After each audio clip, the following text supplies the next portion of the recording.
Salut les potes, petite vidéo où je vous présente la Civic EG. Vous m'avez demandé dans la dernière vidéo, c'est fait. Donc ce que vous voyez ici, c'est une Civic EG3 de 1995. Et comme dit dans le titre, elle est très spéciale parce que c'est une première main. Donc pour vous situer un petit peu, moi j'ai 20 ans, cette voiture est de 95, vous faites les calculs, 2004-95 ça ne matche pas. Pourquoi c'est une première main et pourquoi je dispose d'une première main et pourquoi je me permets de dire que c'est une première main. Je me permets de dire ça parce que cette voiture appartient à ma famille, cette voiture elle est au nom de ma mère. On me l'a donnée suite à mon accident avec mon Del Sol que j'ai eu. La voiture a duré une semaine. Assetto Corsa, c'est pas la vraie vie les gars. Vous voyez pas mais le cadreur il est mort de rire. Pour ce qui est de cette voiture, comme dit précédemment, c'est une EG3, donc 75 chevaux, 1,3 litre carbu. Quelque chose de rare, c'est qu'elle a énormément d'options, hors le toit ouvrant. Parce que comme dit précédemment, c'est 95, donc c'est une fin de production. J'ai l'aileron VTI, j'ai la centralisation, j'ai les airbags, j'ai la direction assistée. Et c'est déjà pas mal honnêtement. Je ne peux pas tout énumérer, parce qu'il y a beaucoup de choses. Si, je peux aussi vous dire que le contour est en option. Et ça c'est plutôt cool, quand on fait du togué. Pour ce qui est au niveau de cette voiture en pièces, on a des BBS RA 15 par 6,5 sur des pneus vraiment mauvais. Je compte les changer le jour où j'ai du budget. En combiné fileté, on est sur du D2 Racing. Le problème, comme dit dans la première vidéo, ça n'a toujours pas été réglé. Elle n'est pas réglée aux 4 coins pareil. La voiture tourne très mal et on le verra peut-être dans la POV driving qui arrivera juste ensuite. La voiture chasse un peu de l'arrière, c'est pas cool, mais actuellement on tourne ça le fin février, mois de mars, normalement ce sera réglé et je pourrais vous cook des trucs super cool. Cette voiture est aussi équipée d'un SRS qui était de mon Del Sol. La chicane, comme vous pourrez le voir dans les plans, est bloquée. Il n'y a aucune vis qui la tient, mais la chicane ne veut pas partir. On peut rien faire, genre la chicane elle est bloquée. Faut qu'on trouve un moyen de pouvoir la dégager, ça pourrait faire du bien en termes de sonorité. Comme vous avez pu le voir, la voiture est à moitié vidée, c'est-à-dire qu'il reste les plastiques à l'arrière, mais tout ce qui est banquette, c'est dégagé. On essaie de gagner un petit peu de poids. C'est une voiture qui est faite pour le grip. Je dis pas que je vais faire des perfs de fou avec ou quoi que ce soit. Ça reste une caisse de 75 chevaux. Mais il y a de quoi s'amuser. Et c'est le plus important. De toute façon, dans le togué, de manière générale, le plus important c'est de s'amuser. Alors cette voiture a été immobilisée depuis 2017 et remise en route en 2024 à partir de juillet. Ce qui a été fait dessus c'est majoritairement juste une remise en forme. La plupart du haut moteur a été nettoyé parce qu'il y avait énormément de dépôts par mes soins. Comme quoi les étudiants en LEA ils ont du temps à perdre les gars. Il y a une demi-ligne dessus qui est neuve parce qu'elle était totalement bouffée par la rouille l'ancienne. Comme vous pouvez le voir dans la baie moteur, la voiture est quand même vraiment propre. C'est-à-dire que la caisse, elle a quoi, 312 000 km. C'est 312 000 km énormément suivi. Il y a un bon suivi derrière, ce qui fait que la caisse est très bien entretenue et très propre. Comme vous avez pu le voir, il y a un support de caméra que vous avez pu le voir dans l'ancienne vidéo qui me donne une autre POV. Et sinon, il n'y a pas grand-chose d'autre dans cette caisse. On va rouler ? On roule ? Ouais. Eh ben, on va rouler. Bon, du coup, les gars, on a fini de tourner la POV driving. Il y a un peu de vent. Comme vous pouvez le voir, le G est là. Voilà. J'espère que vous avez kiffé quand même. Regardez ce qu'on voit là aussi. On est perdu dans la campagne, hein, by the way. C'est vraiment une dinguerie les gars. Qu'est-ce que ça fout là ça ? Est-ce que c'est pas parfait pour faire une outro finalement ? Bref, c'était un plaisir. Abonnez-vous, allez suivre les réseaux, etc. Et on se dit à une prochaine et bonne POV driving à vous les gars.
penses quoi de la place des Arabes dans la société?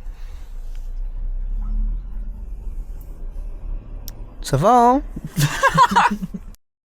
Ouais les gars, ça dit quoi l'équipe? Aujourd'hui on va trouver des enfants à l'école et on va les ramener dans la civique. Je vais exploser.